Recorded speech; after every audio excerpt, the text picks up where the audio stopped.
Chapter 14. Mary Brotherton continues, sick in heart and mind, but is roused and cheered by her own steadfast will, and over true tale. It was not till the second dinner bell had rung that Miss Tremlett ventured to seek Mary in her chamber. The worthy woman was perfectly aware that the naturally strong feelings of her young mistress had been violently affected by the scene they had witnessed, and though far perhaps from comprehending the effect it had produced on her mind, she was conscious that she should do no good by obtruding herself uncalled for upon her retirement. But when the signal that always brought them together had passed unheeded, she became uneasy, and in availing herself of the privilege of that long and well-requited affection gave, she knocked at the door and called upon her name. Miss Brotherton answered the summons immediately, but, withdrawing the bolt of her door, as well as the unchanged appearance of her dress, showed that she had not been occupied in preparing for dinner. "You are not aware of how late it is, my dear child. The second dinner bell has rung," said Miss Tremlett, looking anxiously in her pale face. "Has it?" replied the young lady. "Indeed, I beg your pardon, but I will not keep you waiting. I will not dress today, if you will excuse it." "No, no, my dear, that won't do. Never mind about the dinner. I will tell them to take it out again." "Indeed, I do not wish to dress," said Mary languidly. "Morgan will tease me by asking what dress I chose to wear, and 50 questions beside. Let me go down as I am, Nurse Tremlett." "You shan't have Morgan at all, my dear. The dressing will refresh you, my darling child, and it won't be the first time, Mary, that I have done all that you wanted in that way. There, just sit down on the sofa for 1 minute, and I will speak about the dinner, and we'll be back again." It was very passively that Mary did as she was bid, and without another word of remonstrance, sat down and awaited the return of her old friend. She was indeed completely exhausted. The scene she had witnessed had not touched only, it had wrung her heart, and the hours she had passed since were not such as to bring her spirits back to their ordinary tone. It was not alone the melancholy spectacle of a fellow creature passing from life to death which had thus strongly affected her. It was the frightful degradation of the group of human beings who had gazed upon it with her.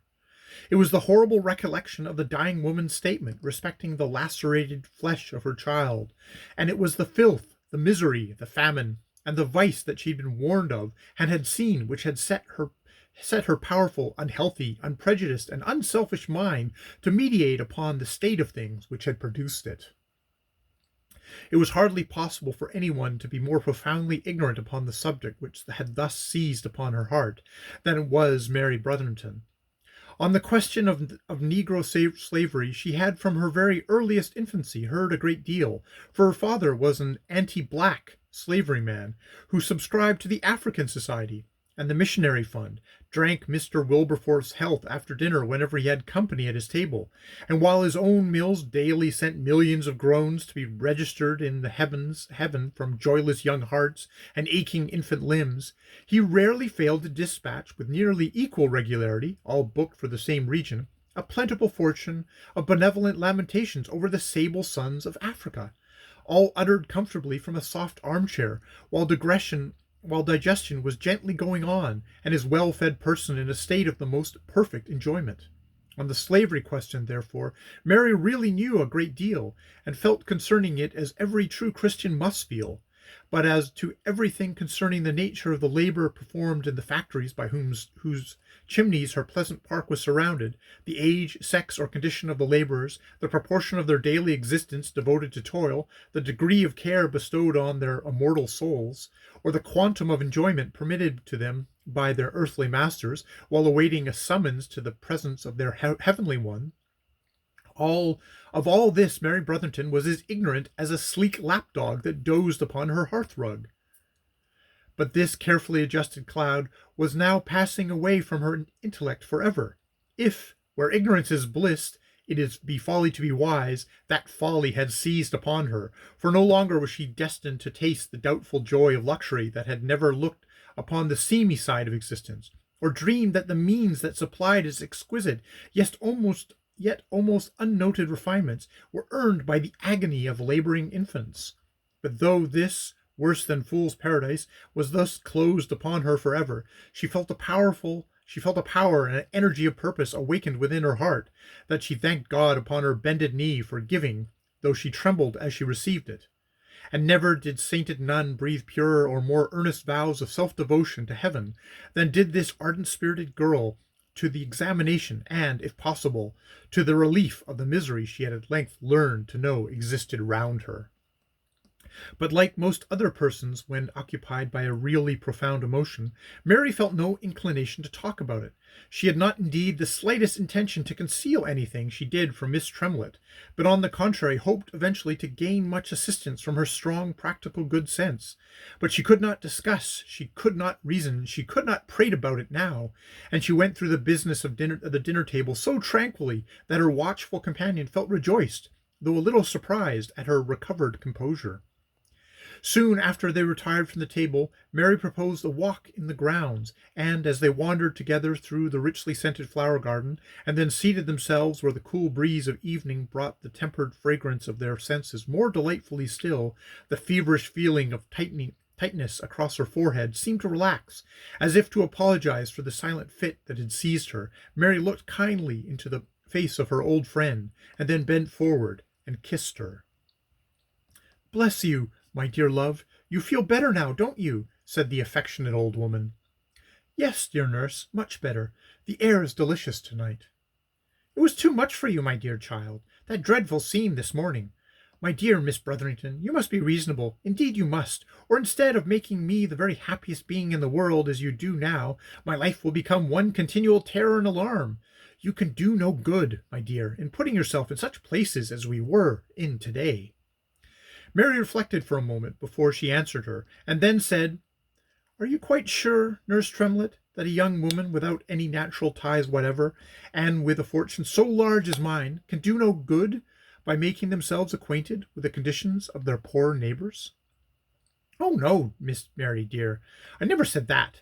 You do a great deal of good by putting the gardeners and under gardeners' children to school, and by all the help you give them, and by everyone else that works about the place, and I dearly love you to see you do it, and I have no doubt in the world that it keeps many from sending their children to the mills, and it will bring a blessing upon your head, my dear.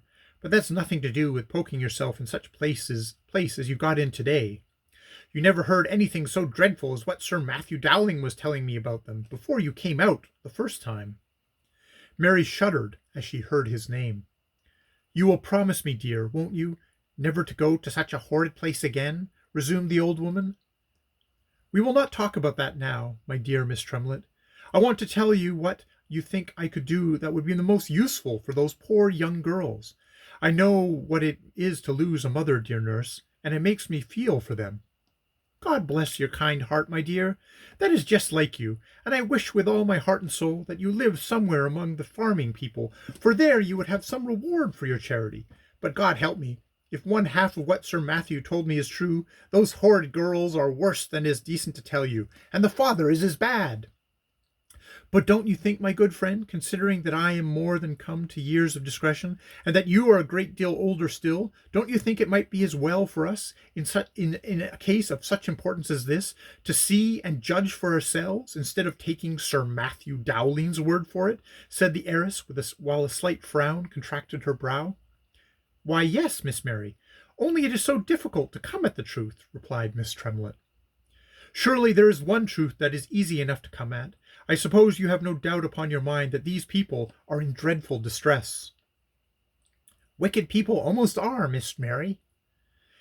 "Then it is my duty, Miss Tremlett," replied Mary, almost sternly, "to endeavor, at least in the case of such very young people, to amend or prevent their wickedness. It would be a frightful sin, worse in me, burdened as I feel with riches earned by the labor of such miserable little creatures as those we saw today, if I should look upon such utter destitution, let it be mixed up with what frailty it may, and pass along it to the other side. I will not do it, Miss Tremlett, so never ask it more. At present all I know is that I have seen misery. Its cause I have yet to learn.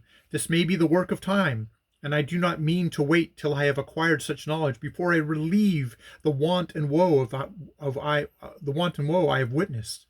I have left word that the eldest girl was to come up to me. She will hardly delay doing so, poor creature. Therefore I must again postpone my intended visit to Hoxley Lane, for I will not go out tomorrow till I have seen her. All this was very contrary to Miss Tremlett's judgment, for she had a very natural dread lest the warm heart of her young charge should be imposed upon by the designing and depraved.